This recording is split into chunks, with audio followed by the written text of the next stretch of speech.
distinguished guests.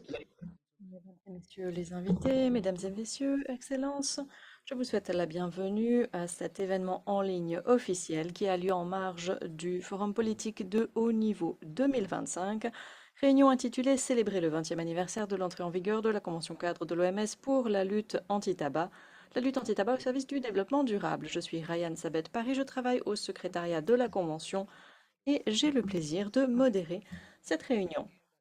Avant de commencer, prenez note du fait que cette réunion est enregistrée et que les services d'interprétation sont disponibles en 6 langues, l'anglais, le français, l'espagnol, l'arabe, le chinois et le russe. Hier, le forum de haut niveau sur le développement durable s'est ouvert à New York sous les auspices du Conseil économique et social des Nations Unies. Le sujet de cette année est le suivant: développer des solutions durables, inclusives, fondées sur la science et les données probantes en faveur du programme à l'horizon 2030 et des ODD. Comme vous le savez, le forum va se pencher sur un certain nombre d'ODD, en particulier l'ODD 3 sur la santé, le numéro 5 sur l'égalité entre les sexes, l'ODD 8 sur la croissance économique, l'ODD 14 sur la vie aquatique et l'ODD 17 sur les partenariats. Nous savons que le tabac a des effets négatifs sur l'ensemble des ODD, mais il est important de réaffirmer la manière dont il a des répercussions sur ceux qui seront passés à l'examen cette année. En ce qui concerne l'ODD 3 sur la santé, nous savons que l'industrie du tabac a des effets néfastes sur la santé et interfère dans les politiques au niveau gouvernemental. Concernant l'ODD 5 sur l'égalité entre les sexes, nous savons que les femmes souffrent de manière disproportionnée des dangers du tabagisme passif et des problèmes de santé liés au tabagisme. L'ODD 14 sur la vie aquatique, nous savons que les mégots de cigarettes et les filtres plastiques jetés dans la nature contribuent à la pollution des océans en grande partie. Concernant l'ODD 17 sur les partenariats, le commerce illégal des produits du tabac vient saper la santé publique, alimenter la criminalité et limiter les revenus fiscaux. Et bien sûr, tout cela est sous-tendu par un message clé: le tabac reste un obstacle majeur au développement durable, ce à travers différents secteurs. La réunion d'aujourd'hui nous donc donne une possibilité très intéressante de réfléchir à 2 décennies de répercussions et de progrès de la Convention et de la santé publique. Nous savons que cette année marque le 20e anniversaire de l'entrée en vigueur de la Convention de l'OMS. Et pour célébrer cet anniversaire, nous comptons sur des intervenants de marque, ministres, représentants des Nations Unies et du monde universitaire. Nous verrons la manière dont cette convention a pu encourager 2 décennies de progrès sur la lutte anti-tabac et nous reviendrons sur les défis les plus importants et la voie à suivre en faveur de la lutte anti-tabac dans le cadre du programme à l'horizon 2030. Avant de commencer, nous allons vous présenter une courte vidéo revenant sur les répercussions de la Convention à travers le monde au cours des 20 dernières années.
Merci beaucoup et sans plus attendre, j'ai le plaisir de souhaiter la bienvenue à notre première intervenante pour ses remarques liminaires, le docteur Adriana Blanco Marqueso, chef du secrétariat de la Convention.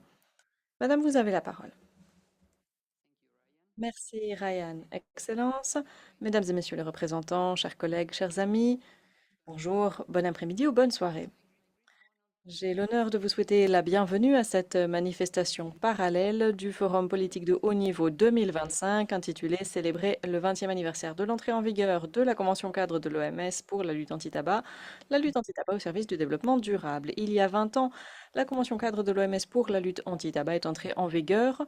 Elle représente non seulement le tout premier traité négocié sous les auspices de l'Organisation mondiale de la santé, mais également un engagement sans précédent de la part de la communauté internationale afin de nous protéger face à une des menaces en matière de santé publique les plus importantes de notre époque. Au cours des 20 dernières années, la Convention a évolué au-delà de son champ d'application d'origine. Aujourd'hui, il s'agit d'un élément catalyseur fort en faveur du développement durable intégré solidement dans le programme à l'horizon 2030. La Convention contribue de manière directe au troisième ODD, donner aux individus les moyens de vivre une vie saine et promouvoir le bien-être à tous les âges. La cible 3A demande explicitement un renforcement de la mise en œuvre de la Convention en reconnaissant que réduire l'usage du tabac est nécessaire pour faire baisser la charge des maladies non transmissibles, pour protéger les populations vulnérables et pour permettre le progrès économique et social. Mais la lutte anti-tabac n'est pas simplement un impératif de santé, c'est également un impératif en matière de développement. Les mesures complètes de la Convention viennent traiter d'un ensemble de déterminants de la santé socio-économiques et environnementaux.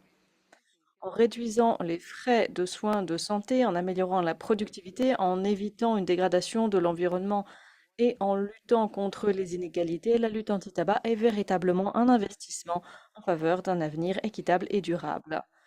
Aujourd'hui, avec 183 États parties représentant 90% de la population du monde, cette convention est une preuve de ce que peut réaliser la coopération multilatérale. Cette convention a encouragé des partenariats entre gouvernements, institutions des Nations Unies, société civile et communautés, en montrant qu'une action collective peut mener à des changements transformateurs. Nous célébrons le 20e anniversaire de cette convention et cet événement nous donne une opportunité précieuse de réfléchir aux progrès qui ont été réalisés, de reconnaître les défis qui existent encore et c'est plus important, de réaffirmer notre engagement partagé en faveur de la fin de l'épidémie de tabac. Je profite de cette occasion pour souhaiter une chaleureuse bienvenue à nos intervenants que je remercie de leur participation et de la direction qu'ils prennent sur le sujet. L'expérience de leur pays nous présente des leçons précieuses sur la manière de mener la lutte anti-tabac par le biais de politiques de santé passant par la législation, la politique fiscale et la collaboration régionale. Rappelons-nous-en, toute vie protégée du tabac est un pas en avant vers des populations plus saines, des économies plus fortes et un monde plus équitable et plus durable pour tous et toutes. Merci, je vous souhaite à tous et toutes une excellente réunion, source d'inspiration. Merci, Dr Blanco, merci de la direction continue que vous donnez au secrétariat. Nous allons maintenant passer à une intervention vidéo qui nous a été fournie par Monsieur Zulkifli Arman, ministre de la Santé de la Malaisie, qui va revenir sur l'expérience de son pays depuis la ratification de la Convention cadre de l'OMS pour la lutte anti-tabac et les progrès réalisés dans le pays jusqu'à aujourd'hui. Nous passons à ce message vidéo. Your Excellencies, distinguished delegates, esteemed colleagues, Les interprètes vous présentent leurs excuses, ils ne sont pas en mesure d'interpréter cette vidéo. Nous reprendrons dès que possible. it is both a deep honor and a solemn responsibility for me to address this gathering at such a meaningful moment as we commemorate 20 years of the WHO Framework Convention on Tobacco Control, WHO FCTC, the world's first international treaty negotiated under the World Health Organization. It was a landmark in global health with a united stand against a man-made epidemic that has robbed millions of their lives, health and potential. It is with that same conviction and clarity that we are gathered here today at a high-level political forum to reaffirm our shared commitment to tobacco control and public health as a pillar of sustainable development. Malaysia was among the early adopters of the FCTC. We ratified the treaty on 16 September 2005, recognizing early on the importance of a united approach to combating the global tobacco epidemic. Our journey since then has been marked by determination,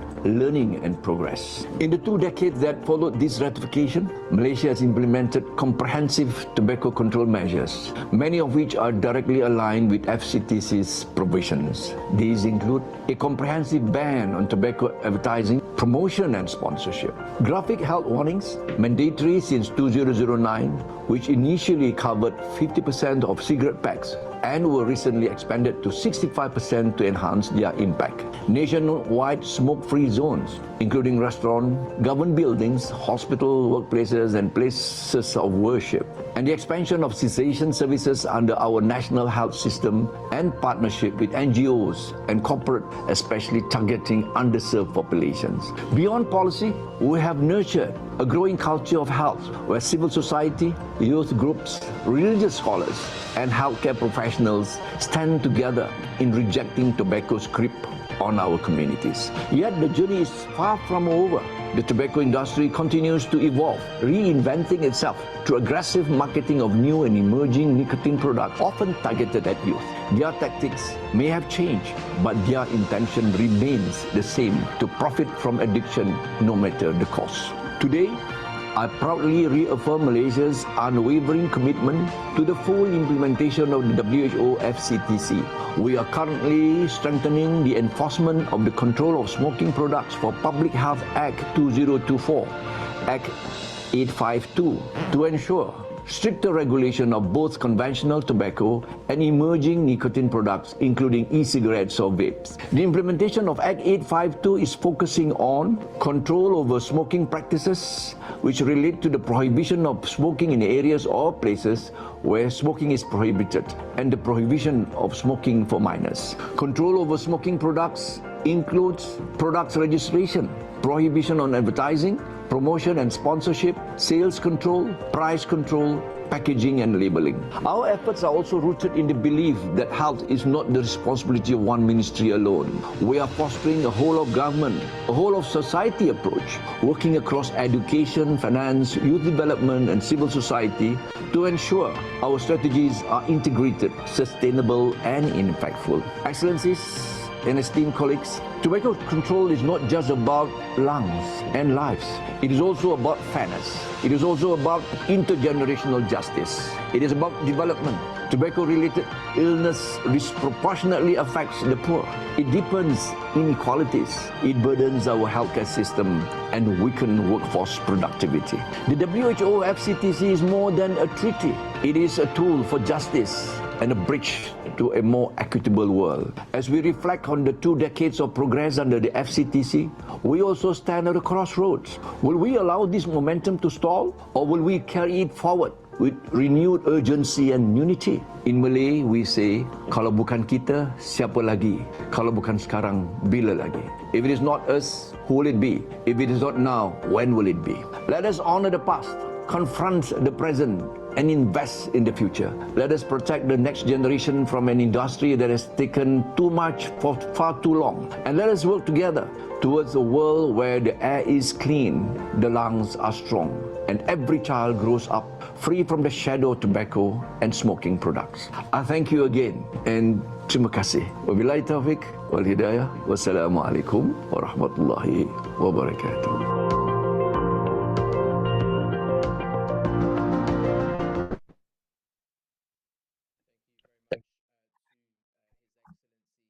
Merci beaucoup, Son Excellence, Monsieur Ahmad, pour ses remarques et commentaires, source d'inspiration sur la manière dont la Convention a été appliquée en Malaisie. Nous allons maintenant donner la parole à Monsieur Rami Youssef, ministre adjoint aux Finances pour la politique fiscale et le développement de l'Égypte, qui va revenir sur l'expérience de son pays quant à la fiscalisation des produits du tabac. Monsieur le ministre, vous avez la parole.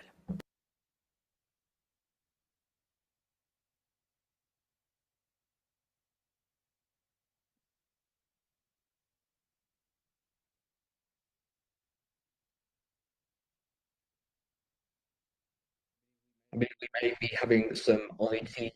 Nous avons peut-être un problème technique quant à la connexion de Monsieur Youssef. Si cela vous convient, nous allons passer au prochain intervenant. Le représentant du Burkina Faso qui va revenir sur les avancées récentes dans le pays et les mesures prises pour mettre en œuvre certaines des actions recommandées par la Convention. Vous avez la parole.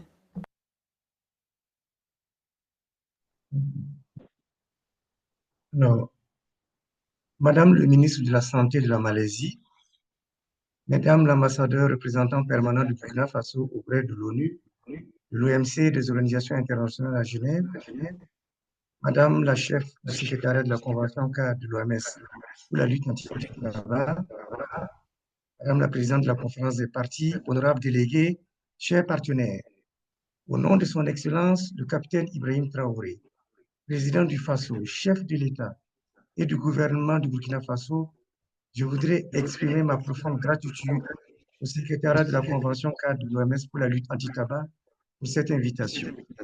Je tiens à rappeler que je lis ce message au nom de Monsieur le ministre de la Santé qui vient d'être empêché pour participer donc à cette réunion parce qu'il a une réunion au niveau de la présidence du Faso. C'est un honneur pour le Burkina Faso de se joindre à vous aujourd'hui pour célébrer en marge du Forum politique de haut niveau des Nations Unies sur le développement durable 2025, le 20e anniversaire de la CICLAT, ce traité historique qui a transformé la santé publique mondiale. Nous nous réjouissons de cette occasion de réaffirmer notre engagement indéfectible en faveur de la lutte anti-tabac, de la santé publique et du développement durable. Le thème de cet événement, la lutte anti-tabac au service du développement durable, est un thème qui nous engage tous et nous interpelle. Lutter contre le tabac n'est pas seulement un enjeu de santé publique, c'est un investissement crucial dans le développement, l'équité et la résilience de nos nations. Nous sommes convaincus que la mise en œuvre de la CICLAT est un levier puissant pour atteindre les objectifs du développement durable, notamment la cible 3.4.A. En tant que partie à la Convention cadre, le Burkina Faso a récemment traduit cet engagement en une série d'actions concrètes et audacieuses. Les derniers mois ont marqué une accélération sans précédent de nos efforts, avec l'adoption de 4 textes et mesures stratégiques qui modernisent et renforcent notre arsenal de lutte contre le tabac. Premièrement, pour nous attaquer au commerce illicite, le gouvernement a décidé, le 26 décembre 2024, de renforcer notre système national de suivi et de traçabilité des produits du tabac. Conscient des limites du dispositif précédent, nous avons choisi un nouvel opérateur afin de rendre notre système plus performant et garantir un meilleur contrôle du marché. Cette décision est conforme à l'article 8, section 12 du protocole qui recommande aux parties d'avoir leur propre système d'authentification, de suivi, de traçabilité et de vérification des produits du tabac. Deuxièmement, nous avons fait un pas de géant dans la réduction de l'attractivité des produits du tabac. En effet, le 12 mars 2025, nous avons adopté un nouveau décret sur le conditionnement et l'étiquetage des produits du tabac. Ce texte instaure le conditionnement neutre et standardisé, privant ainsi l'industrie du tabac de son principal support publicitaire, le paquet. De plus, il impose des avertissements sanitaires graphiques percutants associant texte et images qui couvrent désormais 80% des faces principales des emballages. Notre objectif est clair, de normaliser la consommation du tabac. Troisièmement, nous avons élargi la protection de nos populations en adoptant le 16 avril 2025 un décret portant interdiction de fumer dans les lieux publics clos ou ouverts et les transports en commun. Ce nouveau décret étend de manière significative la protection de nos populations.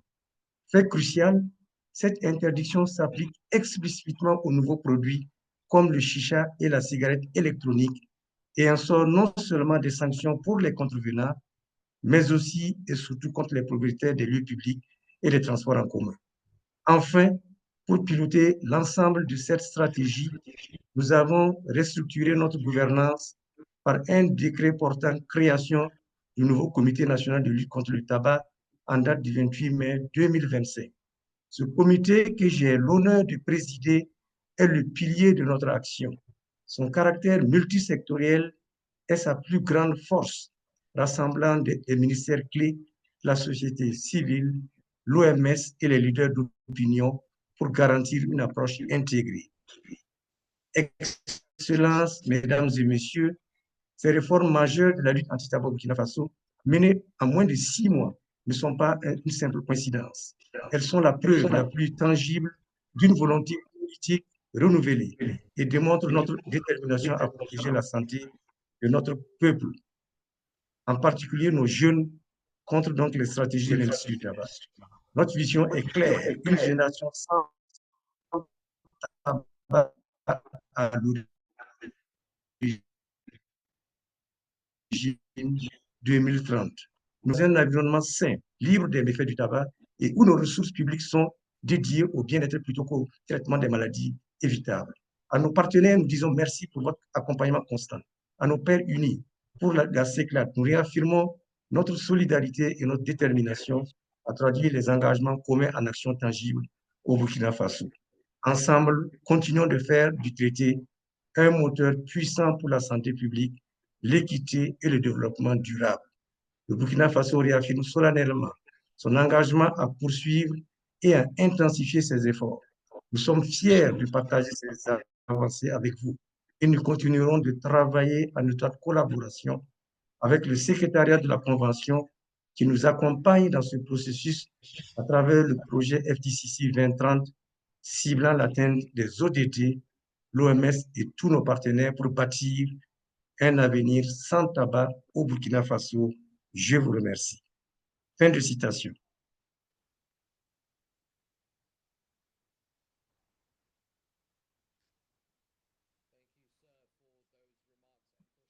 Merci beaucoup pour ces remarques. Merci d'avoir partagé avec nous des exemples de mesures ayant été mises en œuvre au Burkina Faso et qui vont sans aucun doute permettre de sauver des vies dans le pays. Nous passons au docteur Tamou Davidson, directeur à la prévention des lésions et des maladies non transmissibles au ministère de la Santé et du Bien-être de la Jamaïque. Docteur Davidson, vous allez nous parler de la procédure parlementaire sur un projet de loi et de la direction prise au sein de la région Caraïbes. Vous avez la parole.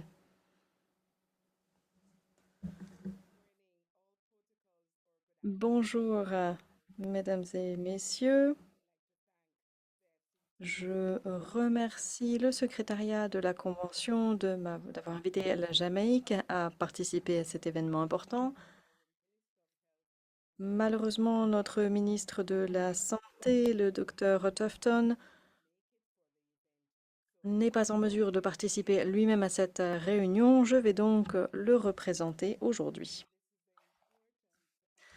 Il s'agit sans aucun doute d'un événement important. Nous célébrons le 20e anniversaire de l'entrée en vigueur de la Convention et la Jamaïque avait participé à la rédaction de cette convention. Cela fait donc 20 ans que la Jamaïque a ratifié la Convention cadre.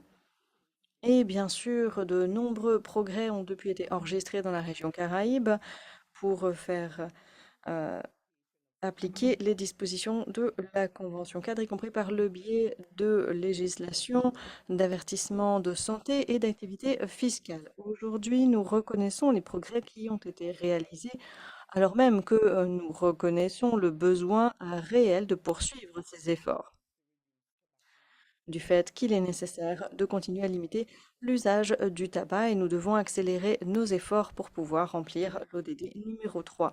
L'épidémie de tabac, comme nous le dit l'OMS, tue près de 6 millions de personnes par an et 5 millions de personnes décèdent des effets de tabagisme direct et les autres du tabagisme indirect ou passif. Ces données statistiques demandent notre attention. Nous ne pouvons pas faire la sourde oreille face à ces données, notamment quand nous savons que les jeunes sont particulièrement vulnérables et ils représentent l'avenir de tous nos pays. Ce que les données montrent en Jamaïque, c'est que 15,6% des étudiants utilisent des produits du tabac, 14,5% fument du tabac et 11,2% fument des cigarettes. 2,6% utilisent des produits sans fumer. Et nous voyons que ce danger reste très présent. Il s'agit d'une épidémie d'une maladie non transmissible causée par cinq facteurs de risque que nous cherchons à cibler au niveau international. La réduction du tabac est l'une des cibles principales. C'est pour cela que nous poursuivons nos efforts et que nous continuons à travailler sur le projet de loi de contrôle des produits du tabac en reconnaissant le besoin de développer un environnement qui permette une prévention réelle et efficace. En 2020, nous avons présenté un projet de loi sur la lutte anti-tabac. La Jamaïque est donc engagée à la réussite de cette procédure législative. Nous souhaitons que ce projet de loi puisse entrer en vigueur. Nous nous fondons sur des données particulièrement probantes qui sont à notre disposition. Nous avons été soutenus dans cette démarche par le PNUD et par PAHO. Nous avons estimé que 597 000 vies pourraient être sauvées et que des années de vie pourraient être restaurées à la population jamaïcaine en mettant en œuvre des interventions permettant de prévenir l'usage du tabac sur une période de 15 ans. Sur cette période de 15 ans, le retour sur investissement des interventions concernant le tabac montre que pour chaque dollar investi dans la lutte anti-tabac en Jamaïque, eh bien, le retour sur investissement serait de 5,37 dollars jamaïcains. En termes de bénéfices économiques total, 6,63 milliards de dollars jamaïcains viennent en miroir des 1,9 milliard nécessaires dans la prévention. Chaque année, des personnes décèdent du tabac tous les ans en Jamaïque, ce qui coûte plus de 14 millions de dollars jamaïcains par an. 5,2% de ces décès en 2021 ont été attribués au tabac. Une enquête menée en 2023 a montré que la prévalence du recours au tabac reste élevée chez les jeunes. Et nous nous préoccupons notamment du recours aux cigarettes électroniques et du recours au cannabis dans la population jeune. C'est pour cela que le projet de loi 2020 de lutte anti-tabac en Jamaïque va continuer sur sa lancée. Nous allons poursuivre nos efforts pour nous assurer de créer un environnement propice à la protection de notre population. Ce projet de loi est maintenant soumis à un comité du Parlement qui est en train de présenter ses délibérations et qui présentera ses recommandations au Parlement. Le fait que ce projet de loi puisse entrer en vigueur permettra à la Jamaïque d'être pleinement conforme à ses engagements au titre de la Convention cadre. Ce projet de loi viendra protéger la Jamaïque, y compris les enfants et les populations les plus vulnérables, des effets négatifs et des additifs des produits du tabac.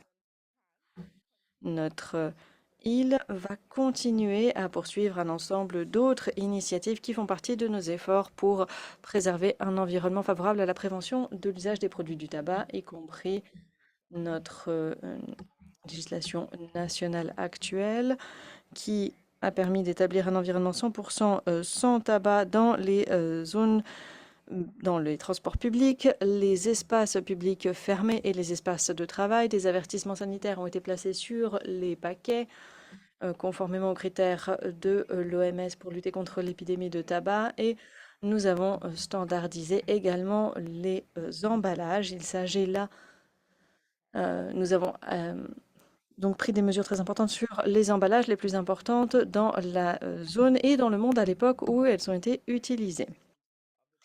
60% des zones de présentation du paquet sont utilisées et Ces avertissements graphiques de santé sont toujours aujourd'hui en œuvre.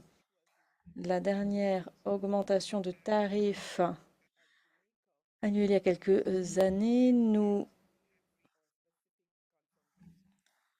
avions établi une taxe spécifique sur les produits du tabac et ces taxes, une fois collectées, vont soutenir les efforts de santé publique pour traiter des maladies chroniques.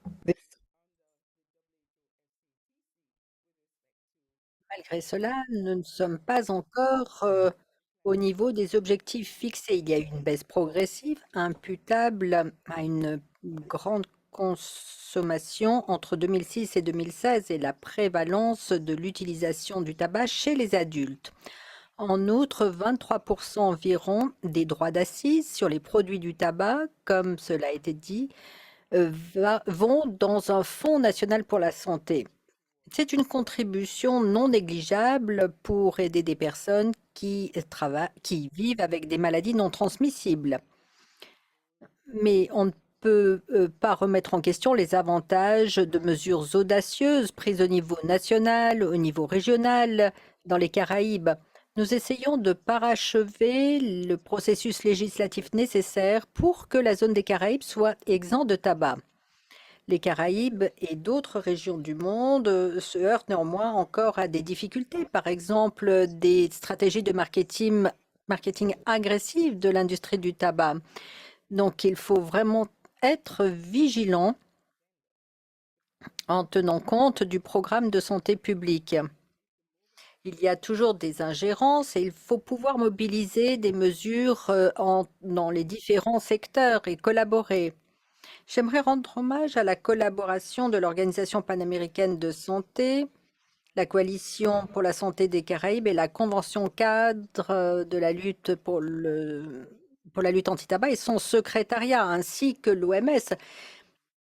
En fait, la collaboration depuis 20 ans dans la région entre ces différentes entités est tout à fait fructueuse. Cela a permis de catalyser nos efforts, de faire avancer nos pays sur la voie d'un avenir sans tabac.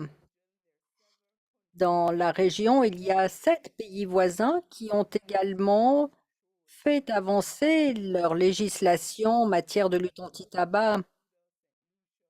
Antigua et Barbuda, la Barbade, la Trinité-Tobago sont parmi les nombreux pays qui continuent d'agir sur ce front. Et puis, il y a des progrès généraux en matière de lutte contre le tabagisme et le leadership, à cet égard, est essentiel pour favoriser la collaboration, la volonté politique et la participation.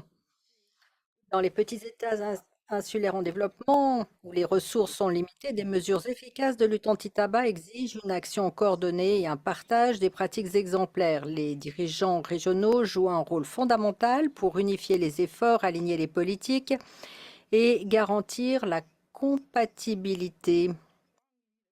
En outre, un leadership très fort peut amplifier les voix de ceux qui sont touchés par des maladies liées au tabac et se faire le chantre de politiques qui protègent les populations vulnérables. Je dois ajouter également que nous avons une loi dans les Caraïbes qui a été élaborée pour étayer nos efforts en vue de lois très solides en matière de lutte anti-tabac dans le contexte de la Convention FCTC. Dans ce contexte, le leadership n'est pas seulement une orientation, c'est un moteur essentiel pour alimenter la résilience et pour exercer un impact à long terme. Nous attendons avec intérêt d'autres années de collaboration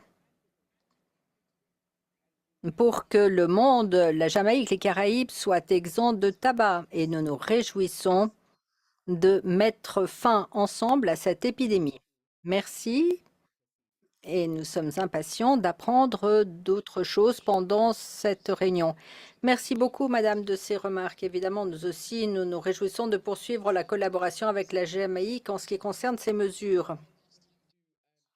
Alors, une dernière fois, je vais vérifier si l'on peut entendre son Excellence le vice-ministre d'Égypte. Alors, je vérifie si la technique nous permet de l'entendre, sinon nous passerons à l'orateur suivant.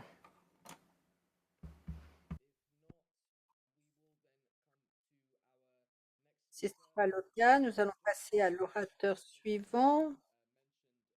Comme l'a dit le docteur Davidson également, elle mentionnait les stratégies agressives de marketing de l'industrie du tabac. L'ingérence de l'industrie est justement l'une des gageures et la convention FCTC a toujours reconnu que c'était l'un des plus gros obstacles à la mise en œuvre des dispositions de la FCTC. C'est l'industrie elle-même qui souvent se positionne comme une partie de la solution au problème qu'elle crée elle-même ou qu'elle a créé elle-même. Et sur ce sujet, nous avons une excellente intervenance. C'est le docteur Stella Bialouz, professeur au département de sciences sociales et comportementales de l'Université de Californie, San Francisco. Docteur Bialouz. Merci, j'espère que vous m'entendez bien. San Francisco, Université de Californie, San Francisco, pas Afrique du Sud. Voilà, c'était juste une petite correction. Est-ce que vous pourriez passer mes diapositives?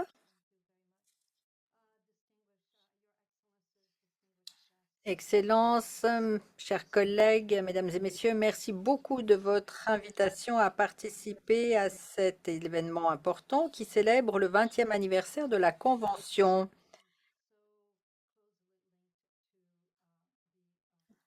Convention qui reste étroitement liée aux ODD. La Convention a été vraiment conçue de manière intelligente parce que ses auteurs ont déjà prédit que l'industrie du tabac serait un problème pour réaliser les objectifs de la Convention. Et étude après étude, nous nous rendons compte, et après avoir entendu également des témoignages de divers représentants du gouvernement, nous savons que l'industrie est l'un des plus gros obstacles à la réalisation des objectifs de la Convention. Donc, dans le texte même de la Convention, article 5, paragraphe 3, on prévoit justement la réponse ou la parade. En élaborant et mettant en œuvre leur politique de santé publique en ce qui concerne la lutte anti-tabac, les partis agiront pour protéger ces politiques contre les intérêts commerciaux et autres de l'industrie du tabac conformément à la législation nationale.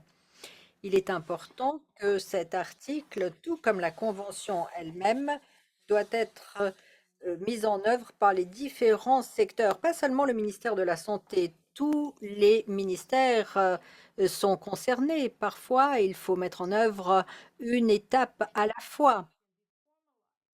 Et il est toujours mieux de formaliser et d'intégrer les mesures dans la législation visant à lutter contre le tabac. Et parfois, nous avons déjà des possibilités qui existent de mettre en œuvre dans le cadre de la législation existante. Et j'en parlerai un petit peu plus tard.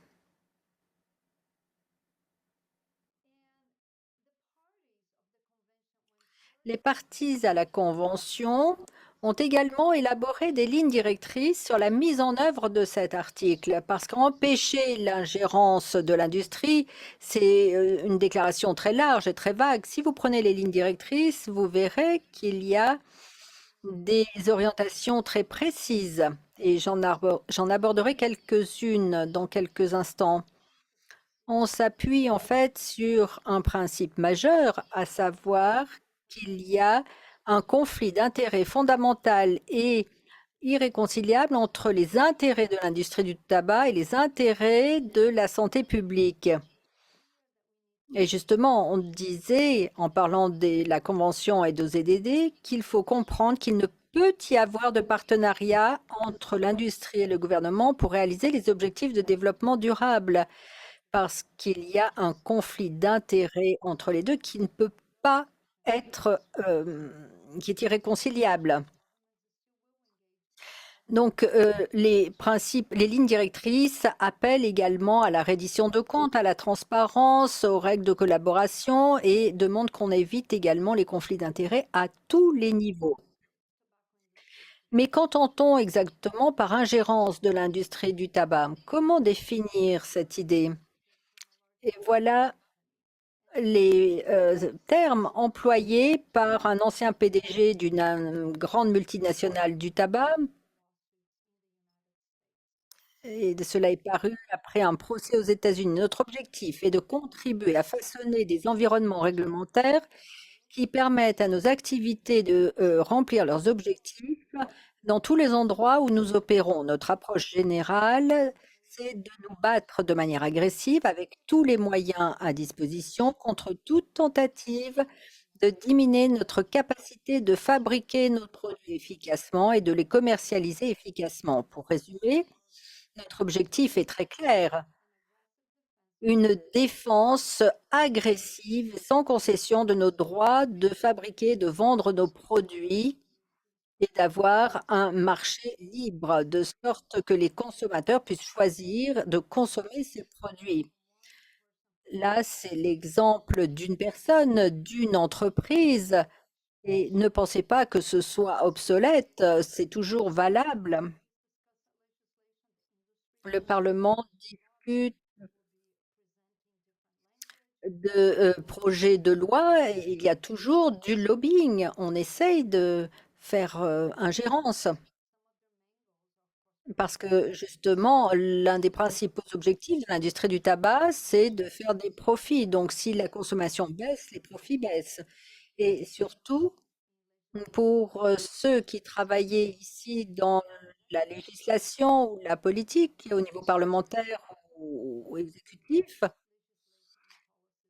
l'industrie du tabac peut toujours bloquer, affaiblir ou retarder l'adoption de lois de politique à toutes étapes. Et ce n'est pas parce qu'une loi est passée que le problème a été réglé. Il faut maintenir une tension parce qu'il peut y avoir des efforts d'ingérence au niveau de la mise en œuvre, au niveau de la réglementation, il faut d'autres étapes. L'industrie essaie également de créer des controverses. Elle n'essaie pas de prouver qu'elle a tort ou raison. En général, elle a tort, mais elle crée la controverse et puis elle veut participer à la prise de décision. Il est très important de bien comprendre cela, surtout au regard des ODD. La prise de décision, eh bien là, il n'y a pas de place pour l'industrie du tabac. En tous les cas, c'est une industrie qui n'a pas vraiment changé. Comment savons-nous qu'elle n'a pas changé? La grande majorité des recettes du secteur provient des ventes de cigarettes, plus de 80%. Et dans certains pays, l'industrie s'oppose toujours à des politiques qui sont en place depuis des décennies. 100% d'environnement sans fumée. Si l'on veut vraiment que les gens arrêtent, pourquoi s'opposer à des politiques reposant sur des données factuelles? Et en fait, les mêmes arguments sont déployés depuis des décennies malgré des preuves tangibles. Comment savoir si votre législation, votre politique est exposée à un risque d'ingérence de l'industrie du tabac? À tout moment, chaque fois qu'il y a élaboration ou approbation d'un acte législatif, d'une politique ou d'un programme, qu'il y a des financements en vue de mesures de lutte contre le tabac dans différents domaines, dans différents secteurs, il y a toujours un risque. Par exemple, taxes sur le tabac, discussion sur les étiquettes de mise en garde, discussion sur les environnements sans tabac, sans fumée, discussion sur la réglementation des produits, par exemple les goûts, euh, le commerce illicite. Et il faut que les organismes qui participent à ces discussions soient armés pour résister à l'ingérence de l'industrie. Il faut qu'elle soit alertée, qu'on lui dise que l'industrie peut arriver avec des arguments convaincants. Il faut également bien respecter toutes les prescriptions en matière de procédure. Alors, On nous demande souvent quand rencontrons-nous les représentants de l'industrie du tabac? Seulement lorsque cela est nécessaire à des fins de réglementation.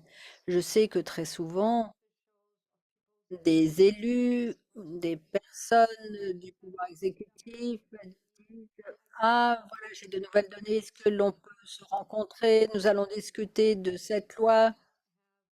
Il ne faut vraiment pas tenir des réunions privées avec l'industrie du tabac et seulement les réunions qui sont nécessaires à des fins de réglementation où vous allez informer l'industrie de la réglementation qui sera mise en place.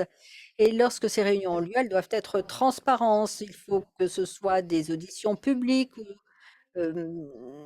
qu'il y ait des possibilités de participation large. Il faut un programme qui soit accessible au public.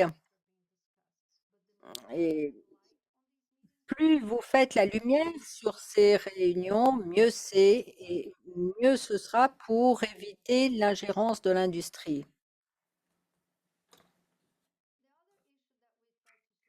L'autre question que nous essayons de préconiser, c'est l'adoption d'un code de conduite ou un code de déontologie. Et beaucoup de pays en ont un. En fait, cela servira à protéger les fonctionnaires publics et les élus de contre la perception de conflits d'intérêts. C'est une sorte de bouclier, hein. Si vous comprenez bien ce que vous pouvez faire et ce que vous ne pouvez pas faire dans vos fonctions, lorsque vous essayez d'avoir des orientations ou de mettre en œuvre des orientations, eh bien, comment collaborer avec l'industrie du tabac lorsque cela est nécessaire? Gardons présent à l'esprit que toute mesure de lutte anti-tabac efficace va à l'encontre ou est diamétralement opposée aux intérêts économiques de l'industrie du tabac. Et lorsque la lutte anti-tabac réussit, l'industrie du tabac échoue.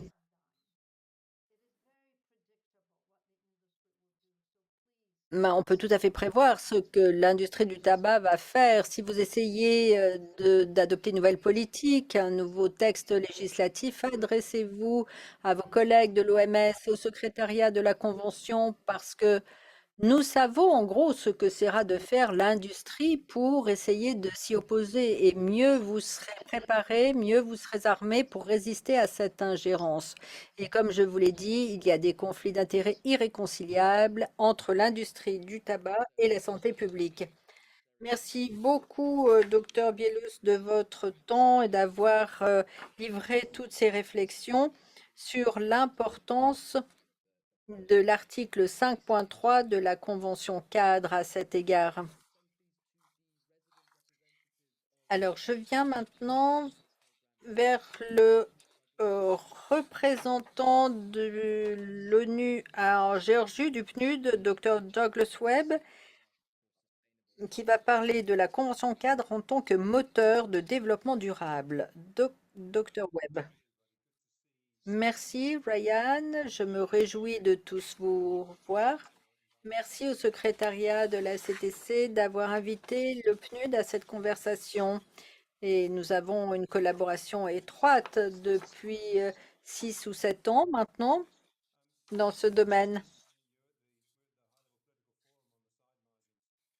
Il y a un forum de niveau en marge concernant les ODD. Alors, les ODD ne seront pas en très bonne santé actuellement, je dirais. Le rapport de situation pour l'année montre que 2 tiers des objectifs ne sont pas sur la bonne voie. 1 sur 5 a régressé ces 10 dernières années. Alors, ce n'est pas un problème de ressources, c'est un problème de mauvaise décision, de mauvais alignement des priorités. C'est la raison pour laquelle la FCTC est un instrument aussi important. Nous pensons que du point de vue du développement, c'est l'un des outils les plus efficaces que nous ayons pour sauver des vies. Et en général, cela procure tout un ensemble d'avantages dans différents secteurs. Nous avons réalisé une étude il y a quelques années et nous avons vu que l'industrie du tabac sapait un grand nombre d'objectifs et de cibles dans les objectifs de développement durable. Par exemple, l'interaction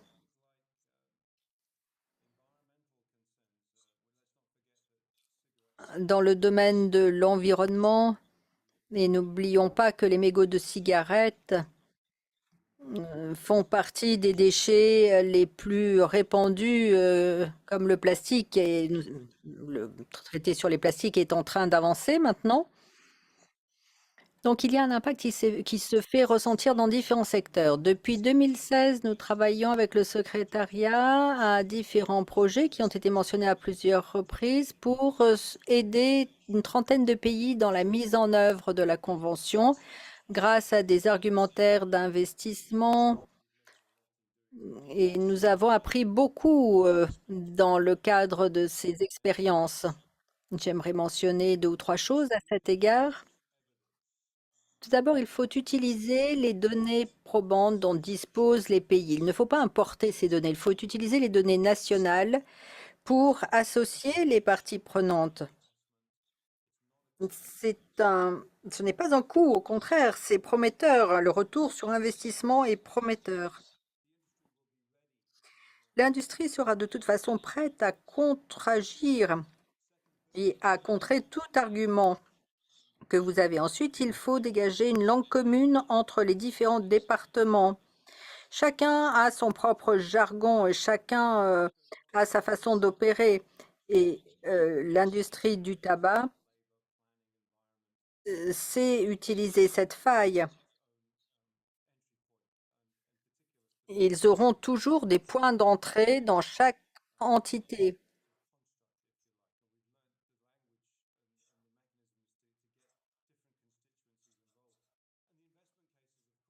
Et les argumentaires d'investissement, en fait, ils montrent la répartition des coûts selon les ministères ou les secteurs publics.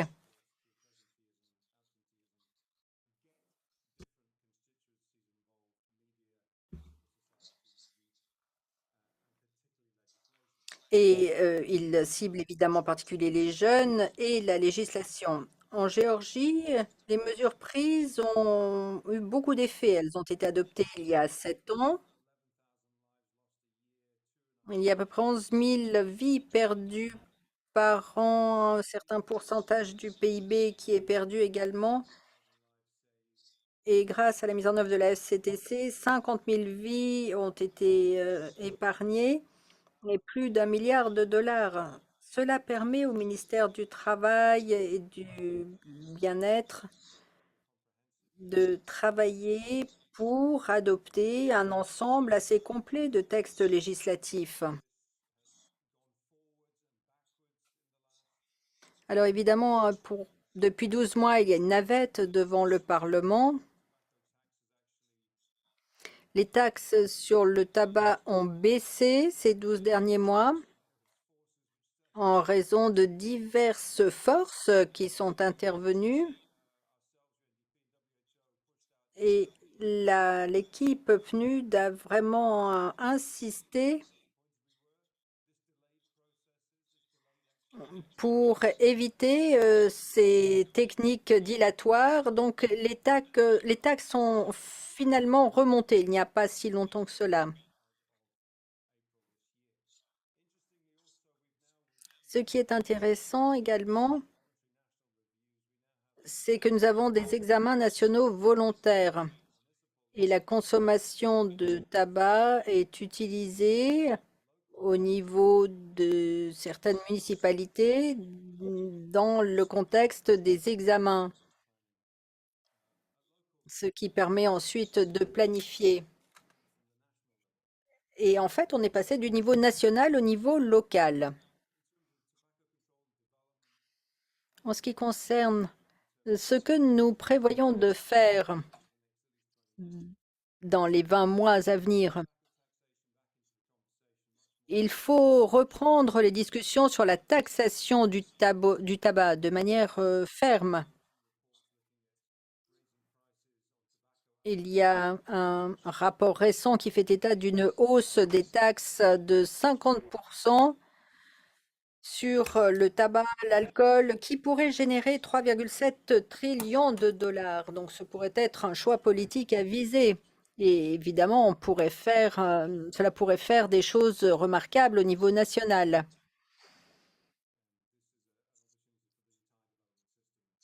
En tous les cas, ce serait une possibilité à exploiter pour l'ensemble du développement.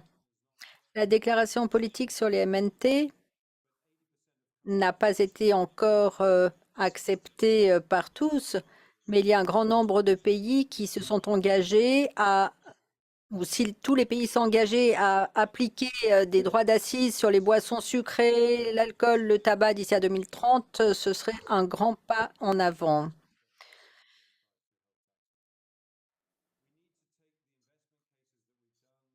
Nous devons reprendre nos argumentaires d'investissement en tenant compte de la législation et présenter les chiffres que nous avons mentionnés, c'est-à-dire le nombre de vies sauvées et le nombre de dollars, de millions, de milliards de dollars économisés d'ici à 2030 ou 2035.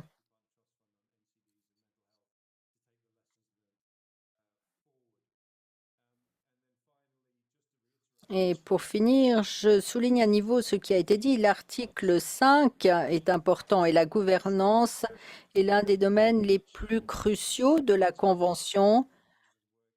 Et là, nous devons vraiment nous retrousser les manches pour travailler de concert avec l'OMS, le secrétariat. C'est une conversation que nous avons eue à plusieurs reprises. Il faut associer les parlementaires, le cadre législatif, le PNUD, parce que là, c'est un domaine où vraiment nous pouvons avancer et ce sera un déclencheur très important pour promouvoir la Convention. Donc, nous sommes très heureux de poursuivre cette conversation et je suis heureux de travailler également encore pour 20 ans. Merci, Dr. Webb, de ces remarques. Donc, j'ai pris note de ce que vous avez dit sur la taxation du tabac, son importance. Évidemment, vous faites un travail essentiel sur le projet 2030 de la FCTC. Je vais venir maintenant, je vais donner la parole au docteur Reina Roa, qui est la présidente de la conférence des parties de la FCTC, pour quelques remarques de conclusion. Vous savez que la COP se tiendra cette année du 17 au 22 novembre et nous vous attendons nombreux. Donc, sans plus attendre, docteur Reina Roa, vous avez la parole.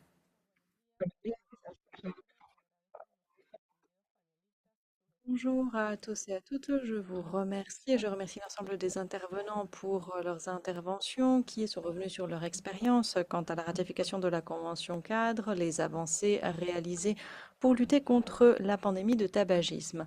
Vous avez également parlé des effets sur la santé publique de la taxation des produits du tabac.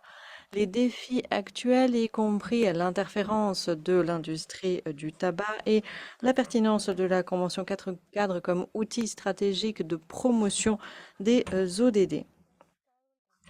Comme cela a été mentionné, la lutte anti-tabac est nécessaire pour réaliser les ODD. C'est pour cela que nous nous engageons notamment en faveur de l'ODD 3 sur la santé et le bien-être, y compris la cible 3A sur la pleine mise en œuvre de la Convention cadre. Vous êtes également revenu sur la synergie entre cette Convention et l'ODD 10 sur la réduction des inégalités et celui concernant la préservation de la vie aquatique en faveur du développement durable, en rappelant que les plastiques issus des mégots sont l'une des sources de pollution les plus importantes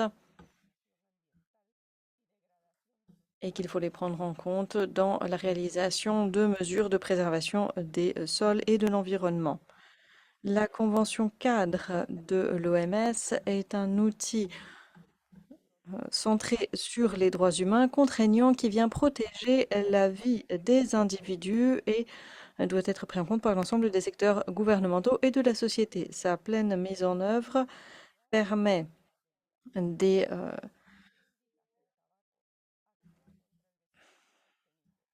les interprètes présentent leurs excuses, il y a des interférences qui rendent l'interprétation difficile. Nous n'entendons plus l'intervenante, nous reprendrons dès que possible.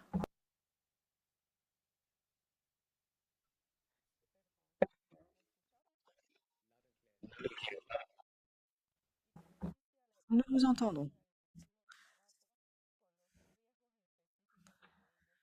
Des risques spécifiques sont liés à la culture du tabac. Au cours des 20 dernières années de mise en œuvre de la Convention cadre, l'engagement politique a été clé pour obtenir des résultats concrets qui ont rendu possible la baisse de la prévalence de produits du tabac, pour également faire progresser la prévention concernant les handicaps et les décès liés au tabac et pour lutter contre l'addiction. En ce 20e anniversaire de la Convention cadre, nous devons combler les écarts en matière de mise en œuvre, resserrer nos rangs entre les différentes parties. Nous devons en toutes circonstances trouver la possibilité de poursuivre les dialogues, de renforcer nos efforts en faveur d'une mise en œuvre efficace de la Convention en fonction des meilleures pratiques qui sont présentées dans cette Convention, dans les directives, dans le protocole, ce qui favorise la réalisation des 17 ODD. Je pense qu'un dialogue continu qui doit revenir sur 4 aspects principaux. D'abord, il faut que cette convention cadre soit considérée comme une question de droits humains, une politique intégrale qui demande une coopération internationale et qui doit permettre de définir les actions à venir en matière de politique publique. Deuxième point, nous devons réfléchir à renforcer nos compétences et nos stratégies pour permettre la durabilité, la gouvernance, la surveillance de l'épidémie de tabagisme en établissant un cadre juridique de contrôle du tabac qui fasse avancer le protocole. Troisième point, comment relever les défis que représentent les nouvelles technologies en ce qui concerne les produits du tabac et les nouveaux produits à base de nicotine. Cela doit être intégré dans les plans de financiation et les plans de développement. Enfin, comment faire pour nous assurer que la consommation ne dépasse pas les 5%? Enfin, je souhaite rappeler l'importance de participer à la 11e COP et la 9e MOP qui vont avoir lieu en novembre de cette année. Je remercie de nouveau les intervenants et intervenantes de leur participation. Voilà 20 ans que la Convention cadre est entrée en vigueur. Je reconnais qu'il reste aujourd'hui des défis quant à sa mise en œuvre, notamment les interférences de l'industrie du tabac. C'est peut-être d'ailleurs le défi le plus pressant. Merci encore de votre attention. Merci, Dr. Rohan. C'était un plaisir de vous revoir et évidemment, nous nous réjouissons de vous retrouver bientôt à la COP de cette année. Merci à tous les intervenants du temps qu'ils nous ont consacré. Merci de vos remarques. Aujourd'hui, sur des sujets très différents, il ne s'agissait pas simplement de célébrer le 20e anniversaire de l'entrée en vigueur de la Convention cadre sur la lutte anti-tabac, mais il était important également d'en parler au regard des objectifs de développement durable. Nous allons nous arrêter maintenant, mais nous espérons que vous resterez en contact avec le secrétariat de la FCTC et que vous resterez en contact par le biais des médias sociaux. Vous trouverez tout sur notre site web, bien sûr,